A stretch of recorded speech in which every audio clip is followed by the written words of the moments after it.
Good morning, everyone, and welcome to this mildly impromptu live stream rant review of We Have a Ghost from Netflix. A cacophony of plot ideas, sentiments, and characters that really don't go anywhere. I wish I could come up with something more, creative on a Saturday morning when my brain's still waking up, but that's the best I can do right now. Hopefully, the continuing commentary will kickstart my imagination. But before that, who's joining me this morning? This beautiful Saturday morning. Shady Grin, good morning. Miranda Stone, good morning. Shadowclaw, good morning. Robert Gruber, good morning. Spyro Girl, good morning. Mike R, good morning. Noah Asensio, good morning. Portmanteau, good morning. Mike Savage, blarg. Somnambulant Nation, good morning. Matt Barnes, good morning. And Ost San, good morning. Yes, I know it's an odd time for me to be doing this in very short notice, but after watching this yesterday, I just could not help myself. My mind would not stop roiling with all of these thoughts about what was going on in this movie, what potential it had, and how completely unfinished potential there was. This sucker's 2 hours long, and yet not a whole lot happens. It's sort of like so much else that is created in Netflix and streaming series these days. You have an extended period of time, but a story that really only justifies maybe a fourth of it.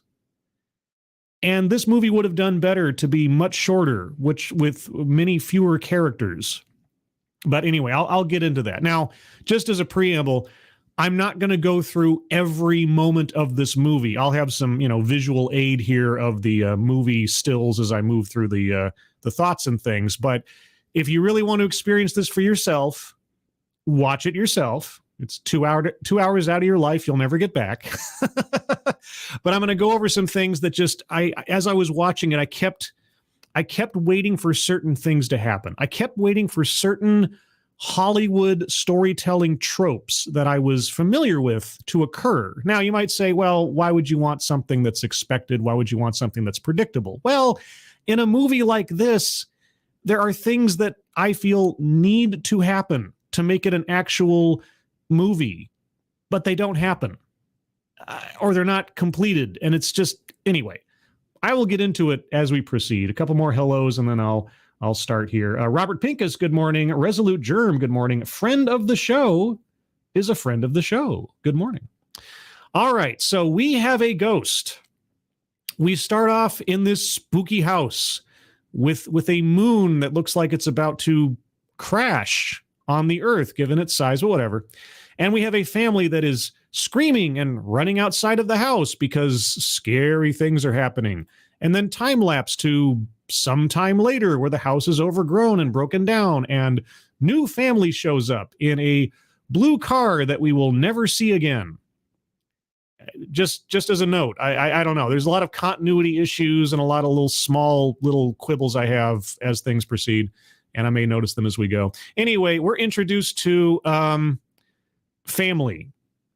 One of the problems with this movie is I never got attached to anyone, and no one's identities were referred to often enough or significantly enough that I remember anybody's name, except for the ghost, whose name isn't his name, but even after they find out it isn't his name, they still call him by that name.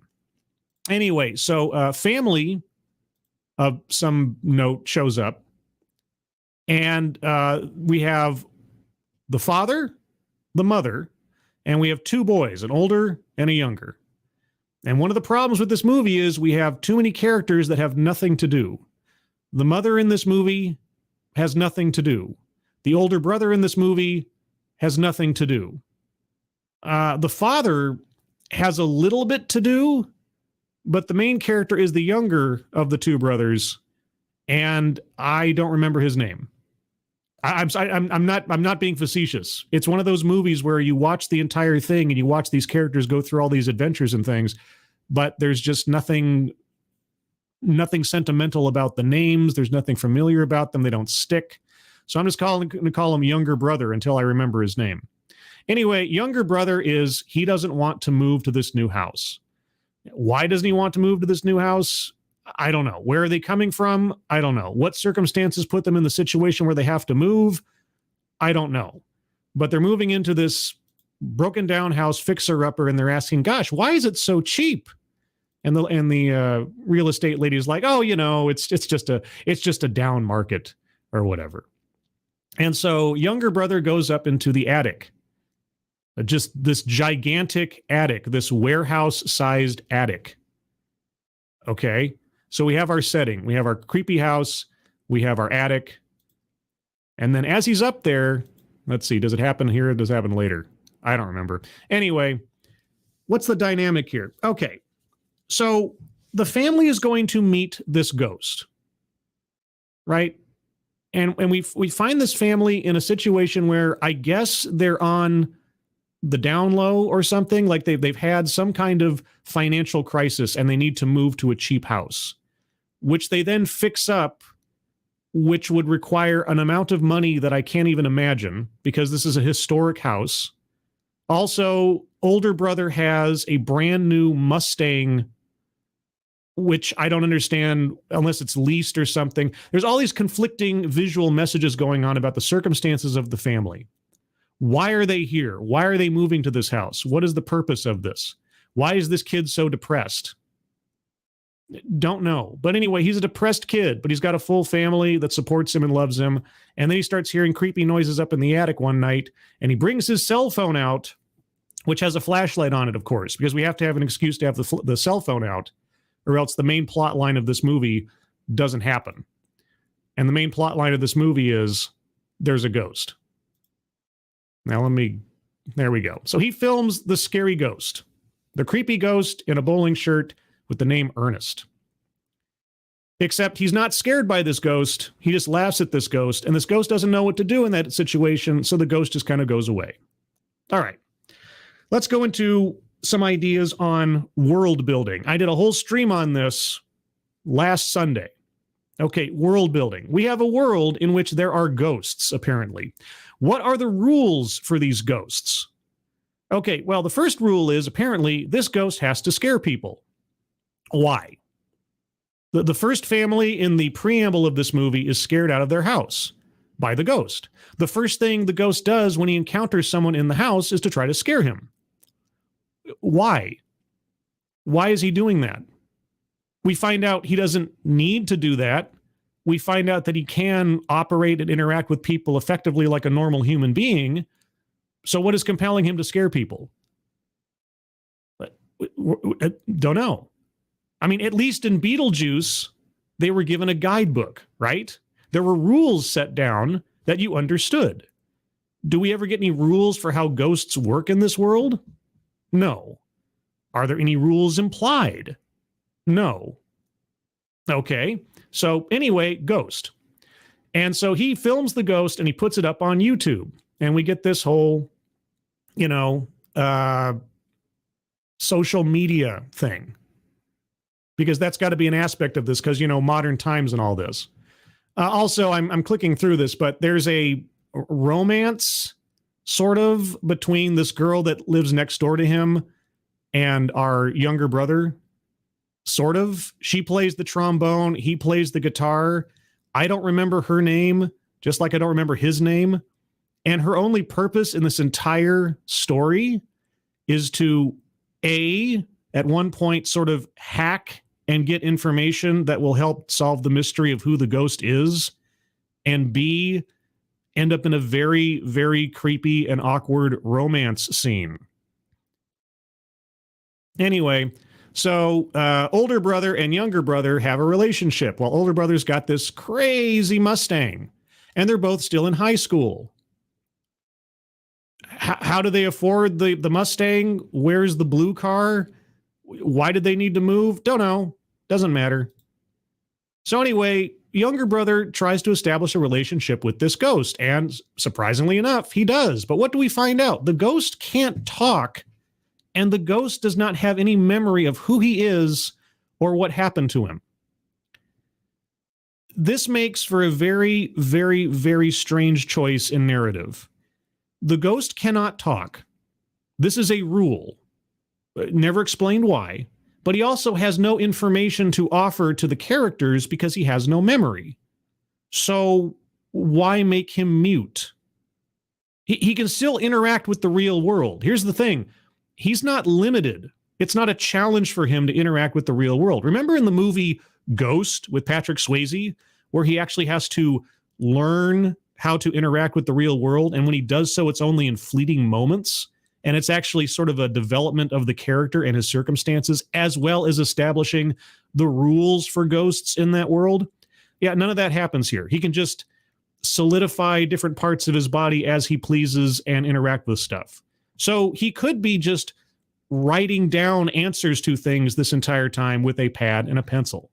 But he doesn't. He's just mute. And so we just have to go along with David Harbour's emotive skills, which honestly, in the absence of some clever dialogue, doesn't really give us much to hold on to. So anyway, the ghost, who they call Ernest because his bowling shirt says Ernest on it, doesn't know who he is, doesn't know why he's there, obviously doesn't know why he's trying to scare people, has no purpose, and is just there. Okay, great. Now, this is the point at which in the movie, my mind started hearkening back to movies of yore, specifically Harry and the Hendersons as one, but also Heavenly Kid or The Heavenly Kid. I don't know if you guys remember this. This might be a boomer trivia, but there was a movie called The Heavenly Kid. And I'm really reaching back here, so if I get a couple of facts wrong, do forgive me. But a guardian angel comes down to help out a teenager in crisis. Okay, and this guardian angel is a greaser from the 50s. And he helps this teenager in crisis by learning how to be assertive, learning some self-respect, learning to be brave enough to ask the girl out, etc. It's one of those sort of quasi-father-son relationships where he's taking sort of the fatherly role or the best friend role and helping the kid to develop, while the kid's journey helps develop the guardian angel. So my mind, as I'm watching this interaction between younger brother and the ghost, I'm thinking, why is younger brother's father alive? Right? In my mind, I'm thinking this would make so much more sense if this kid was dealing with loss, if this kid was dealing with the absence of a father figure, if then the ghost sort of becomes a quasi-father figure, best friend or guide, as this kid deals with his own sense of loss.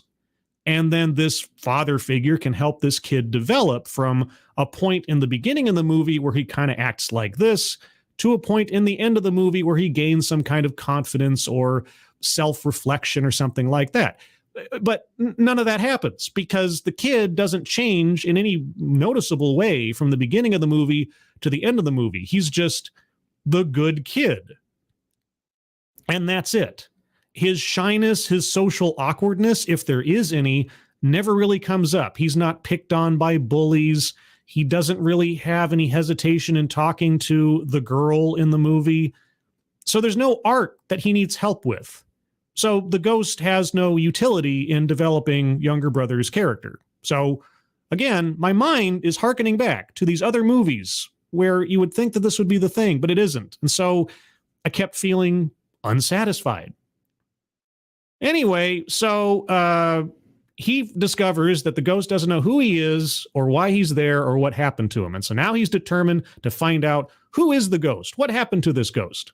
But in the meantime, he's posted videos to YouTube. Haha, this is kind of meta, isn't it?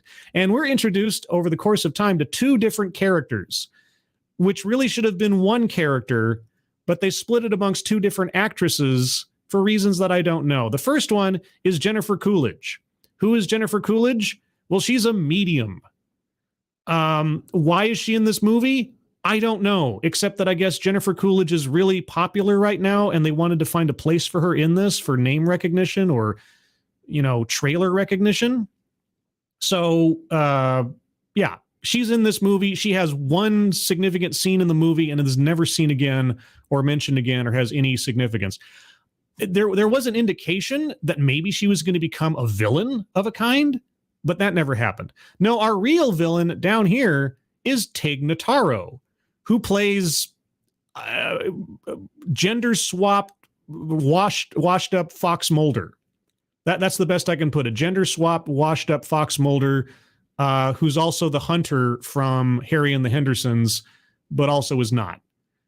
Tig Notaro plays this sort of like, I write books about ghosts and the supernatural, and nobody buys my books. And but really, I'm a washed out CIA agent who worked for a secret department that was hunting ghosts, but because I could never prove it, I lost my job and my credentials. Except that the department that is hunting ghosts is completely and totally active, because as soon as the ghost shows up in this movie, suddenly she contacts the CIA again, and they've already got a ghost cage, and they have ghost guns, and it's ridiculous. Besides the fact that Tig Notaro can't act to save her life, and the character, such as it is in this movie, is so forgettable and like has absolutely no impact on anything. These two characters should have been combined in some way, shape, or form, but they're not. So you have two different characters who play two different roles in this thing, and neither one of them have any significant weight in the story. It was so bizarre to watch this and go like, why do we have two people who seem like at one point, Jennifer Coolidge's character, when she's getting ready for this interview at the family's house when the ghost is finally revealed, she says something to the effect of, regarding the ghost, like she's going to eat him or something, or he will be hers or something like that. And I thought, wait, is she like a ghost eater or something? Is there some other supernatural force in this movie that we're about to be introduced to? No, there are no other ghosts. There are no other supernatural forces in this movie. Nothing else is explained about the ghost aspect or supernatural aspect of this world. We just have the one ghost, and that's it. Not even indications of any other ghosts, just this one. Anyway, so they've been putting up the videos. Here's Tig Notaro doing her book thing. I'm skipping through this because really, guys, a lot of this movie is just fluff. Anyway, so the family's been posting videos of the ghost onto YouTube, and they keep arguing over the utility of this. And Dad, who apparently is down on his luck for reasons that are never explained. I'm never even really sure what career this guy either had or has. At different points, we see, and by the way, this is Anthony Mackie. This is the Falcon in a movie where his talents are completely wasted, but he's in here and he's the dad.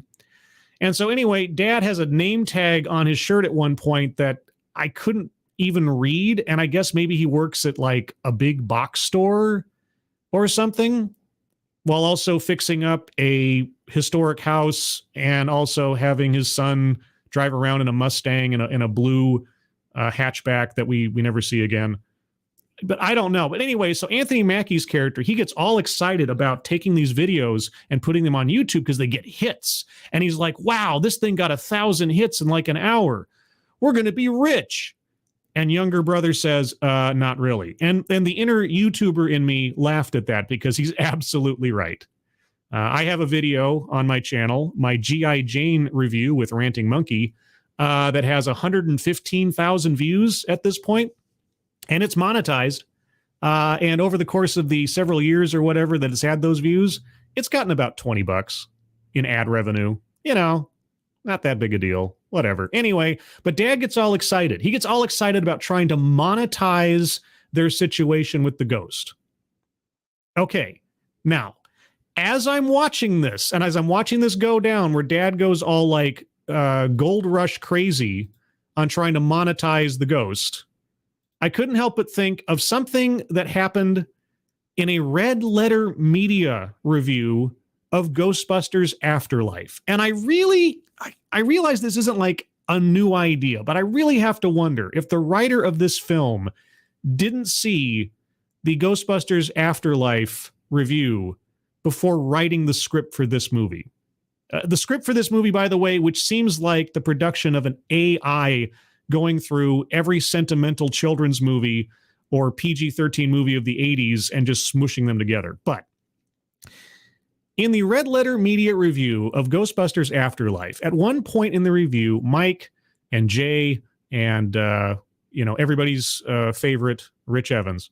They start talking about what that movie could have been, what could have been done with that movie to make it better. And one of the ideas that Mike and Jay and Rich come up with, if you haven't seen Ghostbusters Afterlife, you don't need to see it. Just think about it in these terms.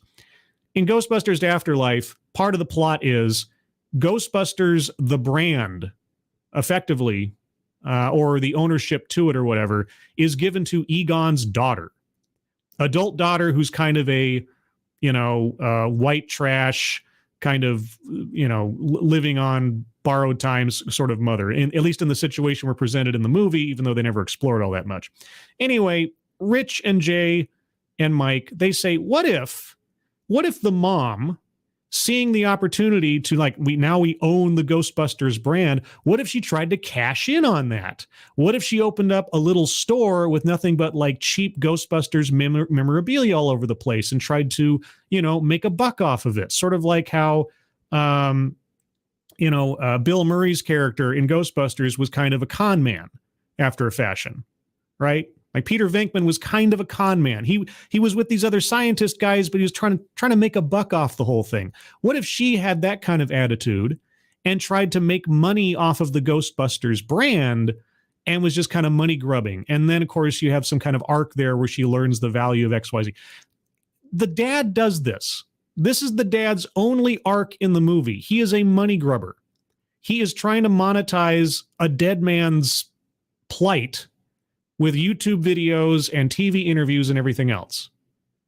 And I just thought that seems too on the nose for what was in that Red Letter Media review. But anyway, so Dad has monetized this and put it on YouTube, and now Ernest the Ghost is a worldwide phenomenon. And we have this entire section of social media cameos.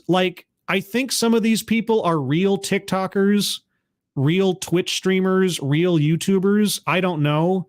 But they all do we're going to do the Ernest run into a wall challenge on TikTok, yo. And they also promote this little ghost logo as this is supposed to be the logo for the movie and for Ernest. We see it showing up in places like being spray painted on things. And they try to play this up as this is the logo for Ernest the Ghost, I guess. Sort of a Ghostbusters ripoff again. Anyway, we have a whole section of the movie where we have nothing but TikTokers and YouTubers going off about Ernest the Ghost. Another waste of time in the movie that does nothing and propels the narrative forward in no way, shape, or form. We even have a cameo by Dr. Phil. I don't even know if I can land on it here, but yeah, Dr. Phil shows up in this. Anyway, and then I thought I was watching another show for a second, because then suddenly the head lawyer from She-Hulk shows up playing the exact same character that he played in She-Hulk, but he's in head of the CIA branch that is chasing after ghosts now.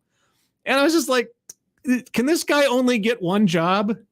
I mean, congratulations to him for getting the work. No, not dissing on him at all in that way, but he wears the exact same suit. He has the exact same haircut. He has the exact same persona as the lead lawyer from the law firm in She-Hulk. And so I'm like, what? This is my multiverse of madness. I don't know what to tell you. Anyway, so the CIA operation has now taken notice, or at least Tig Notaro is trying to convince the CIA to let her back in, because really there's a ghost now, and my theory was correct, and I totally should get backing so we can catch this ghost. So anyway, the public pandemonium over the ghost is such that the entire house is now surrounded by people and press all the time. Ernest for president, one of the signs says, because there's a ghost on YouTube. Setting aside the fact that, anyway, I'm not going to get too much into it. This movie just decides this is true. So anyway, the house is absolutely surrounded. At one point, there's a helicopter shot or a drone shot of just an absolute massive crowd surrounding this house. And they are there 24/7 somehow, some way. Oh, and by the way, did you notice that Dad has another car? Dad showed up in a completely different car. You know, for a family that is apparently down on their luck, they have a Jeep, a brand new Mustang, and then this sedan. What does Dad do for a living again? I don't know. What is their situation? I don't know. But anyway, so Dad's really happy with himself for having, you know, promoted and monetized this ghost thing. Mom is there. The mother character has, I swear to God, she has nothing to do in this movie. A 2-hour-long movie. Oh, no, don't play. Don't play. No. Dang it. I hope that didn't spike me or nothing. Anyway, younger brother's trying to figure out, okay, who is this ghost? So he starts going through all this stuff that's left in the house, even though it's gone through several owners over the decades. And he's going through all this stuff, trying to find something that's going to spark a memory in the ghost. Now, here's another aspect to this movie that I'm absolutely bizarrely amazed they did not alight on. The time difference, the style difference, the changes in culture that they could have, you know, brought on here.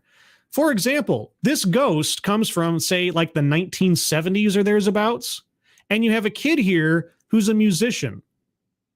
Why couldn't they exchange musical styles or something? Why couldn't there be some kind of like clash of cultures of media or something from one era colliding with the other one, or the ghost doing something or knowing something that would be useful or sentimental or something? I mean, why have a ghost from so far in the past if you're not going to have something in the story, even as a mild plot line where the ghost knows something they don't, like where a building used to be or something. I don't know, but they never do. They never take advantage of that in any way, shape, or form. Part of the problem, again, is they've decided this ghost is mute, which, again, he has no memory of where he came from or what happened to him. So what is the point of having him also be mute? If he can't relay any useful information, all you're doing is robbing that character of possible, well, personality and interaction and heart and something. I mean, if he had to learn how to talk, right? If he hasn't talked to anybody in so long, he's forgotten how to make that connection. That could have been a building character arc for both younger brother and the ghost. But no, it's just he's mute and he can't remember anything. So it's just David Harbour making faces, looking glum or smiling or gesticulating. And I don't know. Maybe they came to set and David Harbour is going to record all his stuff in like one day, and he's like, "Guys, I've lost my voice. I've lost my voice." And like, "Oh, we'll write that into the script." I don't know. It's so weird. Anyway, yeah, they don't take advantage of the fact that he's from a different era. And in this scene, they show him writing on a window using his finger in the dust to clarify a question to younger brother. But he doesn't do that anywhere else in the movie. Like he couldn't, again, get a pad of paper and a pencil and start writing down things or what he does remember. That doesn't happen. Anyway, so kid and girlfriend are trying to figure out where Ernest comes from. Now, my first thought is, well, he's wearing a bowling shirt that on the back of it, and they never make anything out of this, on the back of the shirt is the name of the bowling team. Banana Splits or something. And I'm like, well, okay, why don't you go to the intertubes and look up bowling team Banana Splits 1970, something like. They never do that. They never do that. Instead, they do something that isn't necessarily a bad idea, but it's the most secondary thing I would have thought of, and that's look up the tax assessor's office and try to figure out who owned the house and yada, yada, yada. Okay, but of course, Whiz Kid Girl here does that all in 3 seconds using a school computer, because that's her. Seriously, this scene where neighbor girl hacks into the computer to find out information about who Ernest might have been is the only thing this character does in the entire movie to move the plot along. That's it. Her only purpose in this movie is this one scene in any utilitarian capacity. It wasn't until after the movie was over with, I was just like, why was this character here? And the only other instance where this character is significant in any way is, again, a very, very, very awkward, quote unquote, romantic scene later in the movie. I'll jump to it at some point. Anyway, so then we have the Jennifer Coolidge scene, and that's all I can say about it. The medium shows up, they summon the ghost, and then the ghost goes on a little bit of a rampage, scaring everybody. That's it. He does some scary stuff. He does some like Beetlejuice, like my face is melting off. Remember in Beetlejuice where the couple, Alec Baldwin and the lady whose name I'm suddenly forgetting, Gina Davis. Yeah, so they go around trying to scare everybody in the house by like stretching their faces and doing scary things. That's basically this scene.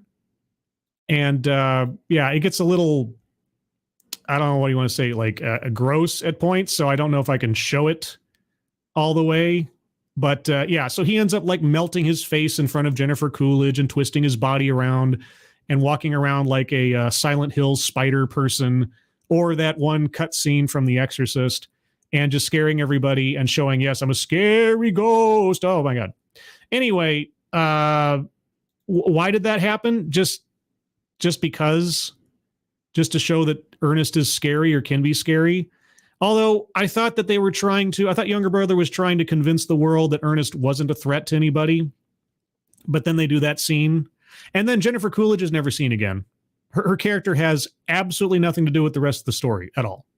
That one scene. And by the way, we're already like, we're only like maybe a quarter of the way through this movie right now. We're 47 minutes in. Okay. And we're not done yet, for reasons that I don't understand. Anyway, so neighbor girl changes her look again for whatever. Dad is still trying to monetize the ghost. Ernest and younger brother keep talking to each other about stuff, but anything meaningful. And then washed up Fox Mulder shows up and then threatens the family with like arrest or something. She got her credentials back, apparently. And so she comes in this house and says, yeah, we need this ghost. I'm going to catch this ghost. And if you don't cooperate with me, well, your family, your rights are going to be taken away and da-da-da-da-da. And they're like, get out of my house. Go away.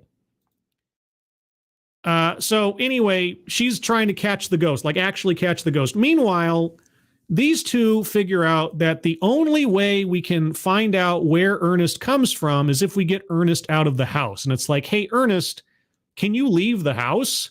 And Ernest is like, oh, I don't know. Not actually saying that, but, doing it in his face or something. And so as soon as he tries to leave the house, what happens?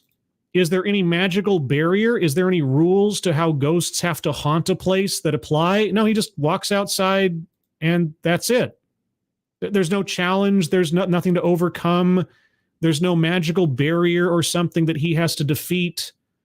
He just walks outside and now he can go places.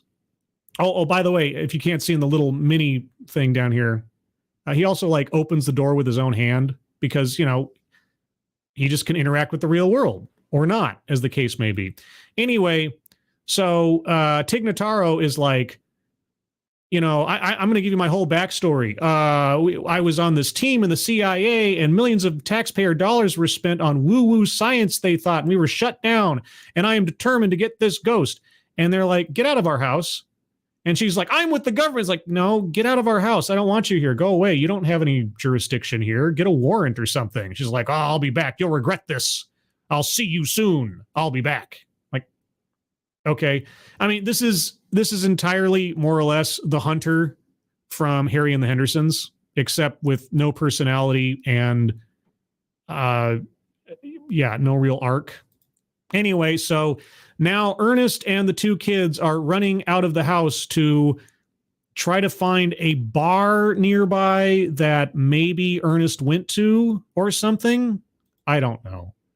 But anyway, we have this chase scene between the ghost, the kids, and the fans of the ghost who are all surrounding the house, except not surrounding the house because they get out of a back way that we didn't know existed until this started. Anyway, and so we have all these sight gags of like the ghost going through a fence and scaring a dog, and we're being chased. And then we have this long slow motion sequence where the ghost runs through an H&R Block tax thing. And also right here where this guy is walking towards the wall for some reason. But anyway, so he runs through an H&R Block, and then he runs through a tattoo parlor, and it's all in slow motion. And then he runs through a kitchen, and then he comes out the other side and back at the CIA. There's a lot of chase scenes in this movie that are just filler, like nothing happens. There's a lot of sight gags, but nothing happens. Anyway, they go to this old bar and they ask this lady, "Hey, lady, do you recognize this person?" Because somehow they got like a driver's license or something that had his picture on it, even though it's not his driver's license. This is the weird thing. They find out that the guy who Ernest isn't actually anyone named Ernest, that it was a fake ID, but he has a name of Ernest. Why? Yeah, when we get to that point, holy cats. Anyway, they go to this bar and they go to this lady and say, "Hey, do you recognize this guy? He might have been here about, 20, 30 years ago or something." And she's like, "This bar's changed ownership 17 times in the last one." I'm like, "Oh, okay." But then she's like, "Wait a second, let me take a look at that picture again." And then she goes up to a wall full of pictures, and there's a picture of, well, Ernest, as we know him, with some other people in a bowling thing. Like, oh my gosh. So this lady who hasn't owned this bar for very long still has a wall full of pictures from 30 years ago, and she recognizes the guy on site as somebody on her wall, even though on the TV in the bar, there's footage of the ghost existing, because the ghost exists and is a national celebrity now and has been for several days. But only now, when two kids walk in the bar and show her a picture of the guy, does she suddenly remember, oh yeah, that's somebody I recognize from a picture that was taken years before I ever owned this bar, up on a wall where I just keep pictures of people buried underneath one another. Anyway, so the two kids are still trying to figure out who Ernest is, and they take Ernest to the park. And Ernest sees this little girl riding on this hobby horse, and he can't stop staring at her, and it gets really, really awkward, really, really quick. And then he has these flashbacks to a little girl that kind of looked like her, and he keeps getting closer, and then she's like, "Ah!" and legitimately is like, creepy ghost man is approaching me on the playground and looking at me very intently, and her mother rightfully grabs her and gets her away from the creepy man creeping up on her. I'm like, okay, well, I mean, we, the audience, know what was happening, but it's completely understandable what's going on in real life. Like, what the heck? Anyway, so this turns into a social media moment because everybody and their brother is filming this interaction happening. I can't fall on the frame necessarily, but anyway, they film the girl being scared by the ghost and the mother taking her away. So now, washed up Fox Mulder sees this footage instantly and knows, aha, this is our chance. Now that the ghost has been framed to be a villain, we now have the opportunity to get a warrant to go in there and capture the ghost, because now it's a danger to the public. Unlike the Jennifer Coolidge interview where the thing turns into a monster and melts its face and twists around and scares people and chases them and everything. No, that didn't qualify. That didn't qualify at all. But an awkward moment in a park where a ghost scares a little girl and her mother, well, now we have basis for a warrant. By the way, we're only halfway through this movie effectively at this point. Yeah, anyway, so now washed up Fox Mulder has got laser guns and things that they have access to. Remember, they've never caught a ghost. The whole purpose behind this character's backstory is that they were created in the CIA to hunt down and apprehend a ghost, and they never did. But yet they have this amazing technology that can not only harm ghosts, but can also restrain and capture ghosts. How is that possible? How does that make any sense? It doesn't. It doesn't. Anyway, so where are we now in the story? I don't even remember at this point. Oh, yeah. So the government shows up to storm the house and capture the ghost, except the ghost and the kids are now on the run because the kids took the Mustang and just drove off to try to find Ernest's history or something. So now the government storms into this house and takes jurisdiction over the house on the basis that the ghost is a domestic terrorist. I'm not kidding you. And this guy is still the exact same character from She-Hulk. Anyway, we have a kind of sentimental moment where the ghost and the two kids are sitting on a hay bale and watching the sunrise because, you know, spray-painted sea land containers are just kind of left in the middle of wheat fields or something.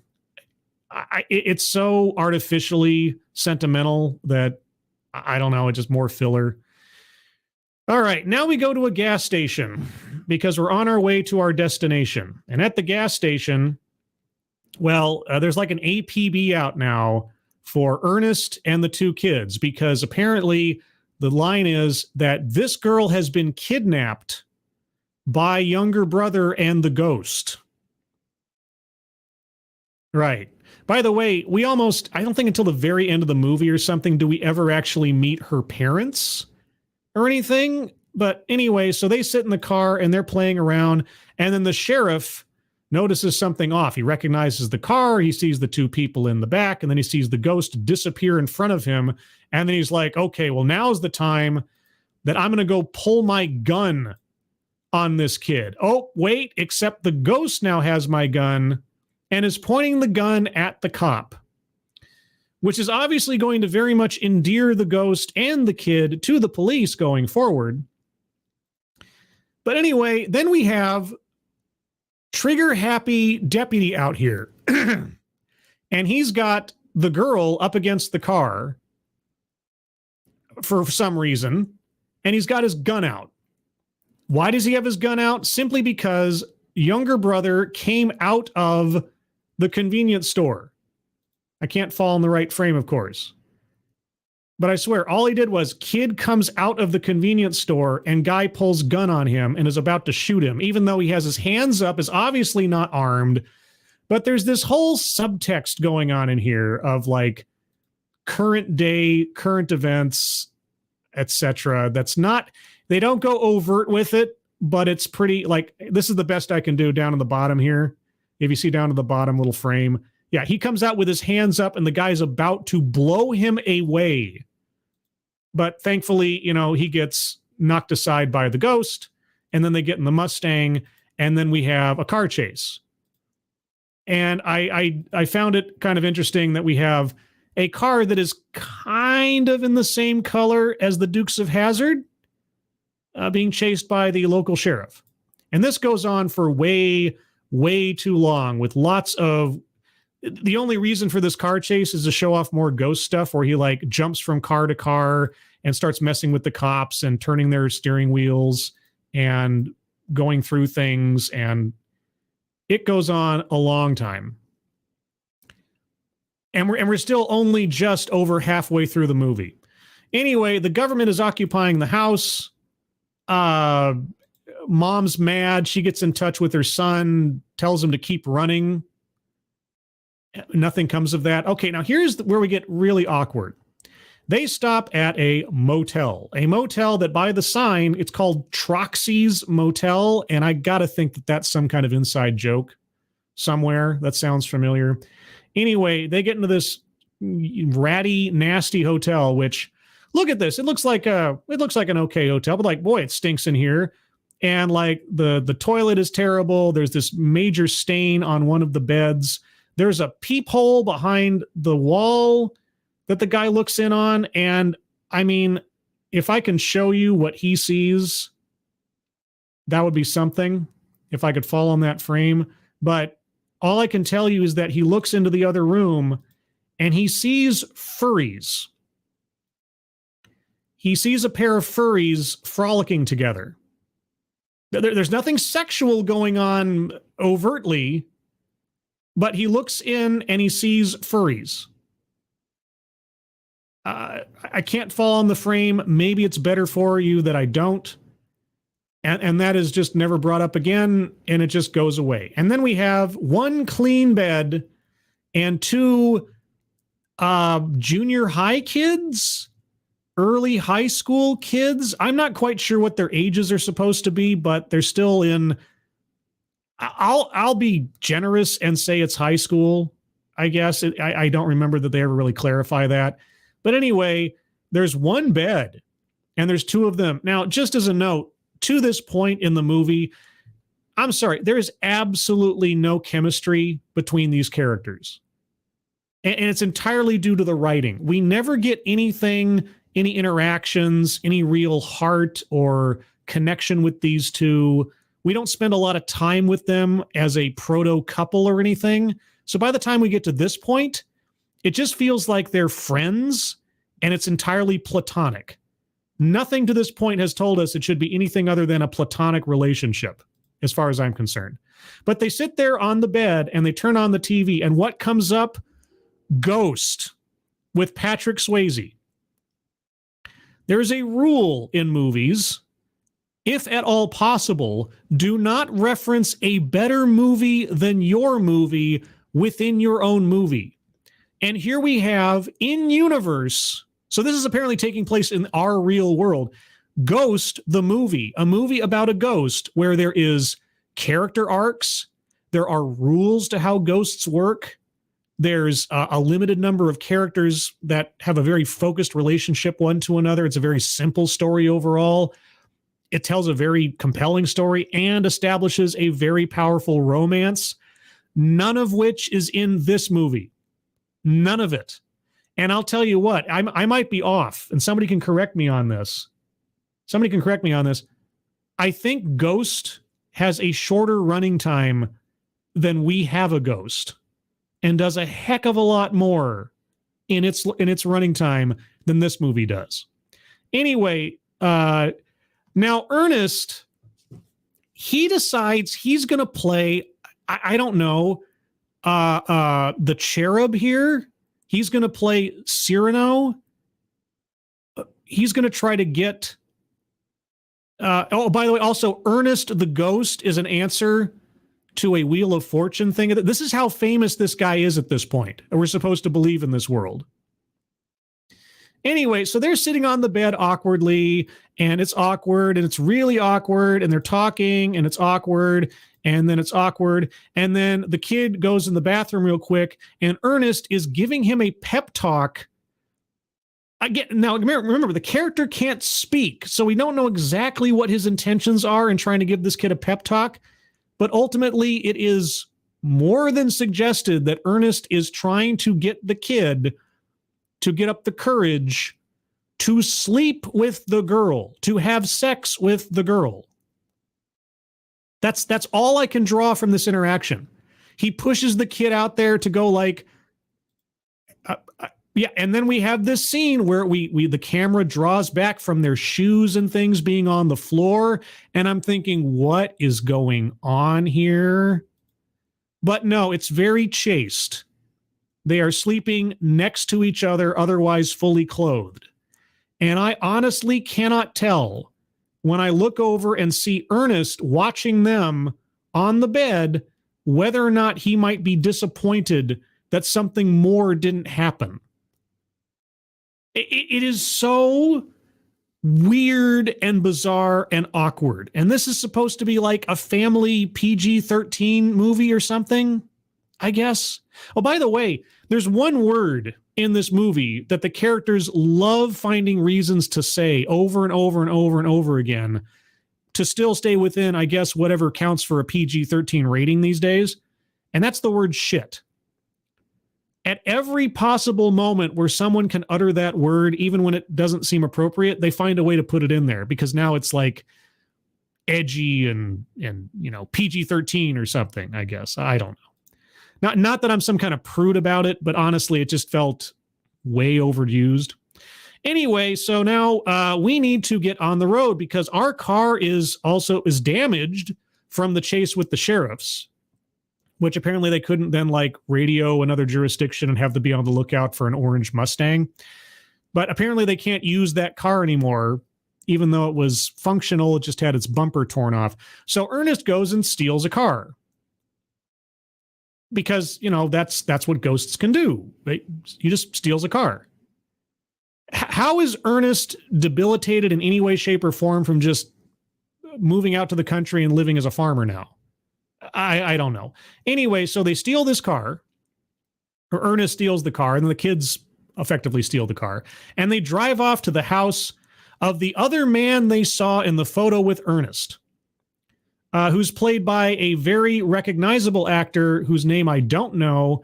But if you see him, he plays the crotchety old man and things in a whole bunch of movies. He's a very good actor. He's a very good, very prolific character actor. His character in this movie makes no sense. So they show up to this house, and the old man says, "Oh, yeah, I know who that is. I've been seeing him on TV. I figured you'd show up eventually. His name's not Ernest. I'm Ernest. His name's Randy. And Randy and I were best friends back in the day. He and his wife and me and my wife, we were best friends back in the olden days. And then, well, you see what happened was Randy had a daughter with his wife, and then his wife died in childbirth, and so his daughter was all that he had. And then one day, Randy just decided to steal my identity, make a fake driver's license using my identity, and then go off as me and abandon his child with me and my wife. So we raised his child, his daughter. A daughter that, again, we've only seen in flashbacks so far. Okay? Now, this is a very bizarre story. Why? Anyway, so eventually, after all this back and forth, the ghost shows up in the room. And let me get to that point. Okay, yeah, the ghost shows up in the room. Okay, and he confronts the ghost. Now, there's something significant that I can't show because Lord knows I won't be able to fall in the frame. But there is an eagle-like statue that gets knocked off the counter over here when Ernest shows up and falls to the floor. Now, when it happened in the movie, I didn't think anything of it because the movie didn't make anything of it. Just Ernest showing up. It was just a signal that Ernest was appearing in the room and becoming somewhat solid. Well, anyway, so this guy confronts Randy the ghost. Now remember, this ghost's name is Randy. It's not Ernest. His name is not Ernest. This is Ernest. This is Randy. What do they call the ghost for the rest of the movie? Ernest. We'll find out soon-ish why that is ridiculously awkward. But anyway, so the government now shows up because somehow they track down where the kids are. I forget how. And they have their ghost guns. And these ghost guns act as effectively tasers that, hurt the ghost. Now, even though we've seen the ghost literally fall through the floors of houses and just disappear and then move through the world, apparently he's decided he can't escape. Or, and this is me filling in the blanks for what the movie's not doing, after hearing the story from Ernest, the living Ernest, that he abandoned his daughter and was a drunk and was just a terrible person, maybe he feels like he needs to be punished. But that's me, the audience member, having to fill in the blank for that because the character can't talk. No other character ruminates on that possibility as we go forward, and I have nothing but David Harbour's acting to go off of. So I guess maybe credit where credit is due. David Harbour gets across the idea, maybe, that he's giving up because he's heard that in life he was a terrible person and abandoned his daughter. I guess. Even though that sentiment doesn't really last and never comes up. Anyway, so younger brother is returned to his parents by the government. Tig Notaro is just being Tig Notaro. Younger brother apologizes to older brother for wrecking his car, and he's like, oh, it's all right. I swear to God, this character, the mother, Tig Notaro, Jennifer Coolidge, all these characters could have been deleted from this script, and nothing would have been lost as far as the plot's concerned. Anyway, so the CIA, which of course shut down the whole ghost hunting thing years ago because they couldn't prove it and there was no evidence of it, and Tig Notaro was just a lunatic, has a ghost cage. A cage that can hold a ghost. A ghost which they've never been able to capture before to test that the cage can hold a ghost, but it holds a ghost. Where does this technology come from? How did they develop it? What sense does this make given the backstory of Tig Notaro? Don't know. Anyway, so then in a complete and you ever hear of a heel turn? Like an absolute heel turn. 180 out of the blue, doesn't make any sense heel turn. Yeah, Tig Notaro and the ghost suddenly have a moment. And honestly, I don't even remember what the trigger is here. But somehow Tig Notaro, who has been a jerk to everybody, tried to claim eminent domain over a family and their private residence, was rampantly chasing after this ghost and threatening violence and threatening arrest and da-da-da-da-da. All of a sudden, she gets sentimental about something. I guess maybe just like, oh boy, you know, my life's work is finally affirmed or something. And she starts crying, and Ernest reaches out in a very sentimental moment, puts a finger on her face and touches her tear. You see it down here at the bottom of the screen? Touches her tear. And then the guards with their ghost guns show up and like, oh no, is he threatening her? Well, you already opened up the wall to the ghost cage. He could already escape if he wanted to, but now we're going to... Anyway, so then she has a moment with Ernest the ghost. Sorry, Randy the ghost, which they still call Ernest for reasons that make no sense. And anyway, and then we have She-Hulk lawyer show up and like, congratulations, you finally did it. You captured the ghost. Oh boy, do we have plans for this? And then Tig Notaro suddenly got a conscience for God knows why. And then we have some more meaningless scenes of interaction between younger brother and neighbor girl. And suddenly dad, for reasons unknown, suddenly dad gets a conscience. And his self-possessed, money-grubbing, get-rich-quick ideals and everything comes down to he's suddenly had a revelation about what it really means to be a father, and he should have been a better father.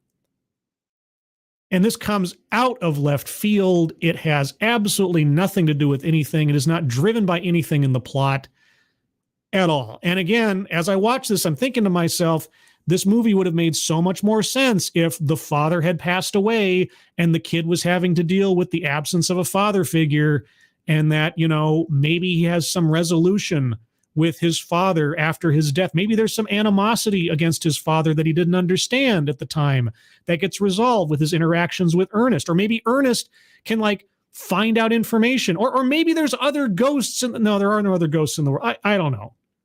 But it was at this point, again, in the movie where I'm thinking to myself, this doesn't make any sense. This doesn't make any sense. None of this was forecast.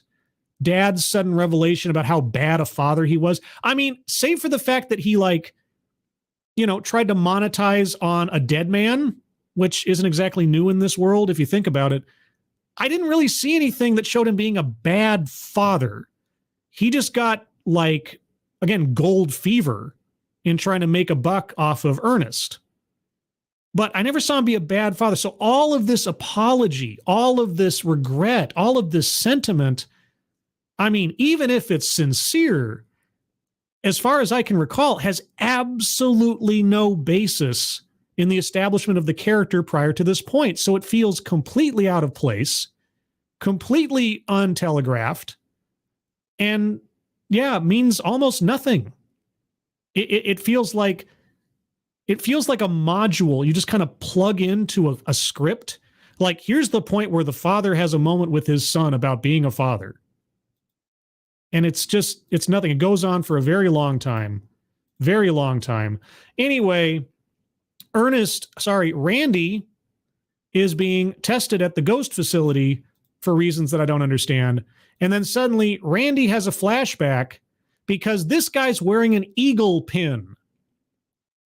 Just, because that's, I don't know, is that an official symbol or something of the CIA Ghost Department? Nobody else is wearing an eagle pin, but he's wearing an eagle pin, and suddenly Randy has a flashback from that eagle pin to the eagle statue that fell down at the house when he visited the real Ernest. And suddenly, all of a sudden, we get exposition dump of what happened. Let me give it to you here. Okay, here's the short version. Ernest kills Randy for reasons that are not explained, except for the fact later he says that his wife wanted a child, but they couldn't have a child. So he kills Randy using that eagle statue to bludgeon him to death with. Okay, now here's the thing. I don't know. This is one thing I did want to note. I don't know if they de-aged the actor in some way for this scene, or they found somebody to sort of put a de-aged version of his face on. But I got to give the movie some credit. The idea that this is a younger version of the character we saw earlier in the movie is completely believable. So credit to the special effects guys or whoever either found an actor or maybe a relative of the actor to portray a younger version of himself, or the CGI that went into this or whatever. It's the high point, technically, to me, in this entire film. Anyway, so Ernest kills Randy with the eagle statue and gets blood on his bowling jersey. And so Ernest decides the most efficient way to deal with this is to put the bowling jersey onto Randy's body and bury Randy in the backyard with the bowling jersey on. That explains why Randy is wearing the Ernest shirt. Okay? Now, so this all happens in one scene. We get this entire exposition dump of what happened to Randy. So now Randy realizes that he didn't abandon his daughter. He didn't he wasn't a bad person. He was a victim. He was murdered. So why then is there a driver's license floating out there with Randy's picture but Ernest's name on it? What? None of that is ever clarified. Because the whole thing that they thought he was Ernest is because there was a driver's license with Ernest Schellinger or Schellenberger or something on it, and Randy's picture. So Randy wasn't masquerading as Ernest? That's never clarified. As far as I know, they never clear that up or why that happened. Anyway, so Randy's now realized that he's not a bad guy. He wasn't a deadbeat dad. And so now he's going to escape. And he just escapes because Tig Notaro saves him. Just at that moment, at the moment where Randy has the revelation of his true history, Tig Notaro shows up, shoots the guards, and lets him out of his cage. Okay. And then we have, I don't know, this scene with three drunk girls trying to get an Uber. And then Randy takes their Lyft, and then just directs the Lyft driver off. And that took like 3 or 4 minutes that we didn't need to spend doing that. And then we have the ending, which makes as much sense as the rest of the movie.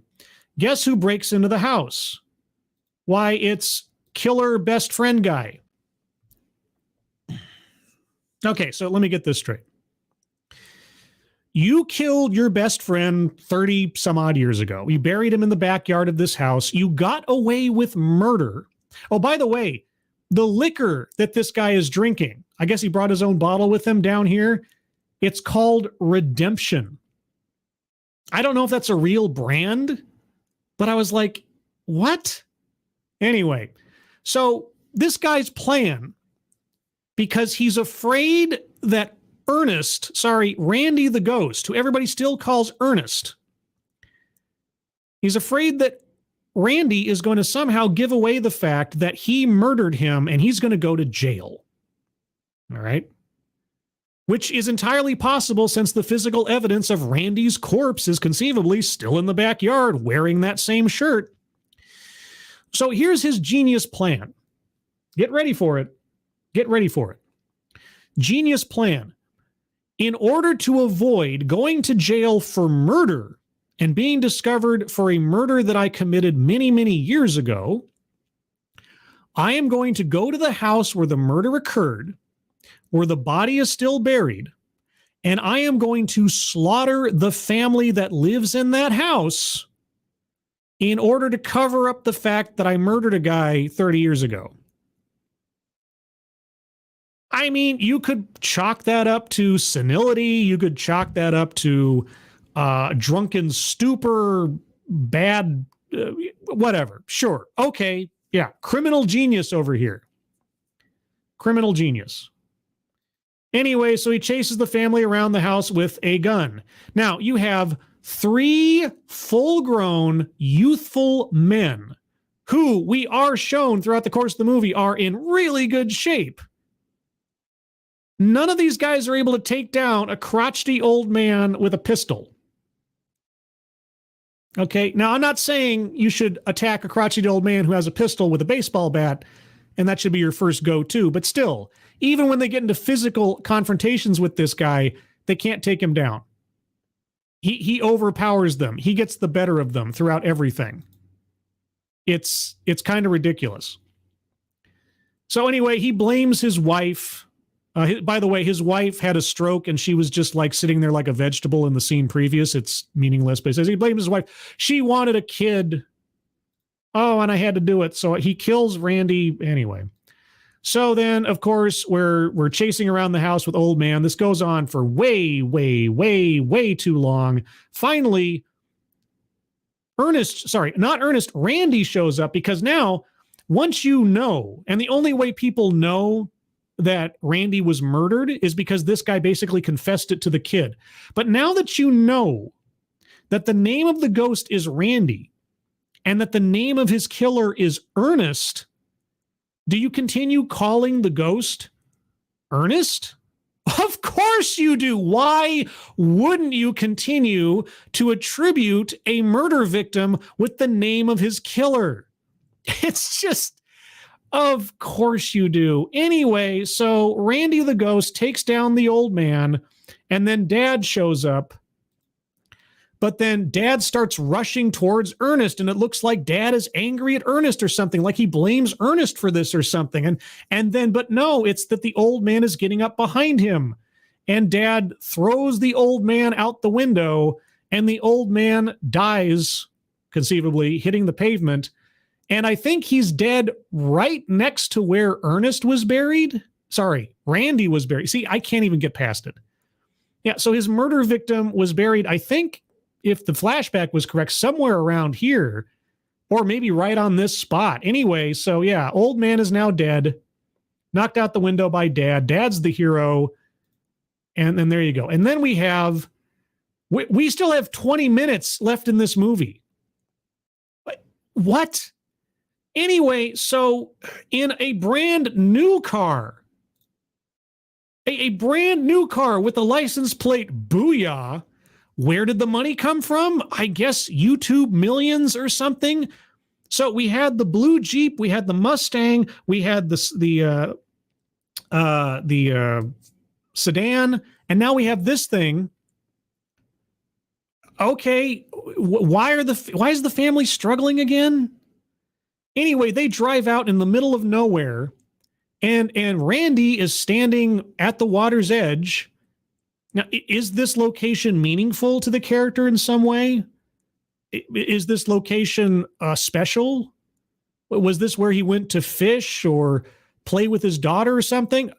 No, I don't know. It's just a spot out in the country. And they have a surprise for Randy, his daughter, his grown daughter, who we've never seen or had any other reference to other than that she existed to this point, but his grown daughter shows up. And now, having been told that her father is a ghost that she can go up and talk to, he still can't talk to her, but he recognizes who she is and she recognizes who he is, and they have a very, very gentle moment where she reaches out to touch his head, and they have this little moment, and he has a flashback to playing with his daughter. Not playing with his daughter by the beach or by the water, just with his daughter, and they hug. And then we cut to, I want you to understand something here. This guy lost his entire life, literally, due to murder. He had his daughter taken away from him. His entire existence has been in this ghost state for 30 some odd years, not remembering who he is or anything. All of a sudden, he has all his memories back. He has all the sadness and the loss and the regret and on, and he has his daughter with him. And what does he do in his final moments before disintegrating and going to heaven? He spends the time on the beach with younger brother, who I understand has become a very significant friend to him in the last several days or so. But he's sitting there with younger brother, having a heartfelt moment, and he starts to disintegrate because apparently he's going off to heaven, I guess. And they have this moment, but it's not with his daughter. Where's his daughter? Oh, she's standing in the background, just kind of watching with her arms folded. Your father is disappearing. You will never see him again. You had your entire lives together stolen by a murderer, and you're fine just sitting back with your arms folded, watching him go away, and just without not a single tear on your face, not your hands up to your mouth in like awe of this supernatural, fantastical, heavenly event occurring. No, you just stand there like, yep, that's the right thing. And so Randy disappears off into nothingness. And then the family's all like happy. Now they're moving out of the house. Why are they moving out of the house? Don't know. I mean, the house has been exorcised, literally. He's right next door to his new girlfriend, sort of. They say they're moving only 5 miles down the road. And I'm like, why? Well, what? You got a giant mansion for cheap. That was the entire purpose of the first part of the movie. And now, for reasons that make absolutely no sense, they're just going to move away to another house that they can suddenly afford for some reason. But why? Don't know. I guess to set up for a sequel, because they're all like, yeah, okay, we're girlfriend and boyfriend, I guess. Yeah, and then the lights go out. Oh, but the light flickers. This little light flickers one more time before the credits roll because Randy didn't go to heaven. I thought the whole thing was he finished up his unfinished business and resolved things, so now he gets his reward, but now he's still stuck at this house? That's what? Again, nowhere in this movie is there an indication of any other ghosts. He doesn't run into any other ghosts. We don't see any other ghosts unless there's some like Easter egg they hid in the background somewhere. So there's a hint here of this little light flickering right at the end, like there's going to be a sequel. What? And that's the end of the movie. That's it. That is the end. That is the end all be all. I'm not going to watch Lockwood and Company, where the hell that is. Anyway, that's We Have a Ghost. Whoa. No. Stop. No. Autoplay on Netflix. No. Stop. Okay. Hopefully I'm not going to get spiked for that. So I'll just take everything away and wrap up a little bit. All right, let me go over my notes real quick to make sure I didn't miss anything here. Referencing Ghost the movie, where are the other ghosts? The hint that he's still around. The 3 seconds with his daughter before going off to heaven. So here's the thing. You could have amalgamated the Jennifer Coolidge character and the Tig Notaro character into the ghost hunter person. And it would have been better if, like, the ghost hunter person had a rinky-dink ghost hunter show where they were kind of seen as a joke, except they had this background where they actually did some real ghost hunting stuff. And now there's their opportunity to reclaim their title, except you don't have a turnaround the way that Tig Notaro did. You have that person be the villain. As far as the ghost's origins, you could still have him having been murdered, but you don't make the murderer then the villain at the end trying to kill the family to cover up the murder. It makes no sense. Also, the daughter character should have been introduced earlier in the movie as a side character that maybe isn't very important to the story overall, but that we at least know exists, so that by the time that Randy regains his memory, we suddenly realize that she's the daughter. But you would have had to have far fewer characters and a much more focused story to make that happen. And this movie has none of that. It has all of these hints at something that could have been so much more. You could have, and even if it would have been a little bit of copy paste, you could have had Harry and the Hendersons, but with a ghost. You could have had the Heavenly Kid, but with a ghost instead of a guardian angel. Right? There had to be something here for the ghost to do outside of just be there and do sight gags. But that's all that the ghost does. Younger brother has no arc. He's just the nice kid. The romance between him and the neighbor girl never works. It's never established. The characters and or the actors have no chemistry together, but they're not written to be romantic because it's so awkward when we do get to a romantic scenario where you have this greasy bowler shirt wearing ghost creeping in on these two kids sleeping together in a hotel bedroom. Like, what? The mother character has nothing to do. The older brother character has nothing to do. The father character, honestly, has very little to do. Again, you should have excised the father, played up the mother as trying to support her family, and she sees this opportunity and maybe gets carried away with it and sort of loses a sight of the fact that this is a real person you're dealing with and not just a toy or a pet. You could have had an arc there where she learns something more about, both trying to protect her family, but learn something from the ghost. None of that. None of that. And so by the end of this, after watching it, you see all these pieces of a puzzle where you could see the full picture if there wasn't all of this empty space around the pieces. And it really was kind of disappointing because there were moments that I was hearkening back to these other movies. Like I could see where they were trying to go with this, or I could see where this part of the movie or the story was coming from. But it didn't. It just didn't. And it felt like 2 hours completely wasted. And now I'm an hour and 17 minutes into this broadcast. And so maybe you found more use out of this than you would have if watching that. I don't know. I'll take a minute here to look at your guys' comments on the off chance anybody has anything, and then I will wrap up. Dr. Funkenstein's ghost, appropriately enough. Question, what happened to Ernest's wife? She is still a vegetable with her only caretaker dead? Yes. Yeah, she's just sitting there in that house still. Ernest, the killer Ernest, just left her there, went off on a suicide mission, and now he's dead, and she's just sitting there as a vegetable, nobody feeding her, taking care of her, I guess. I don't know. I mean, presumably the daughter who they raised as their daughter will now have to take care of mom, who was part of the plot to murder her own father and effectively kidnap her as a child. I can't imagine how Thanksgiving dinner is going to go after that one. Scanner Daffley it is just the same bland actors making the same bad movies over and over and over and over.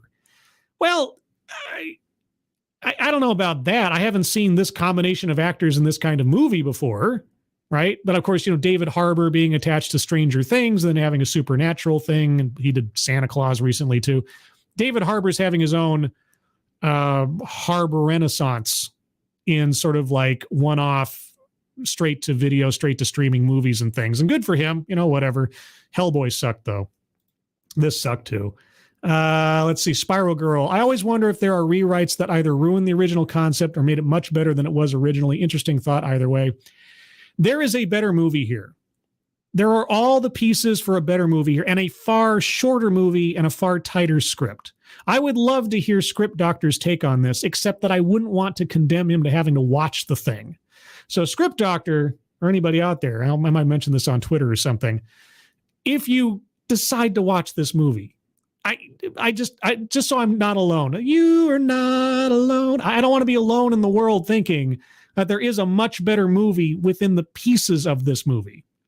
Something that could have actually harkened back to those good old, classic Harry and the Hendersons and E.T. and Heavenly Kid and, stuff like that. Stuff like that. It could have been so much better.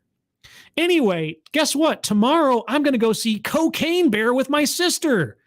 Will I do a movie review of Cocaine Bear after I get back from it? Maybe. I don't know. I didn't plan on doing this one, so what can I say? Oh, I'll close out with this because why not have a pretty picture around me? Anyway, everybody, there's my 1 hour, 20-minute review, such as it is, of We Have a Ghost from Netflix. I don't recommend you watch it. I really don't. Unless you want to see something that had all the pieces of potential, but just ended up having nothing but unfinished business. Everybody, thank you so much for joining me. Hope you enjoyed it. If you did, please leave a like down below. Moderators, thanks for keeping an eye on things. Even though everyone here is so well behaved, you have very, very little to do. I hope everybody has a good rest of their Saturday, a good rest of their weekend. I hope you're all safe and well. If you are not well, please get well soon, and I'll see you on the next one. Take care. Bye-bye.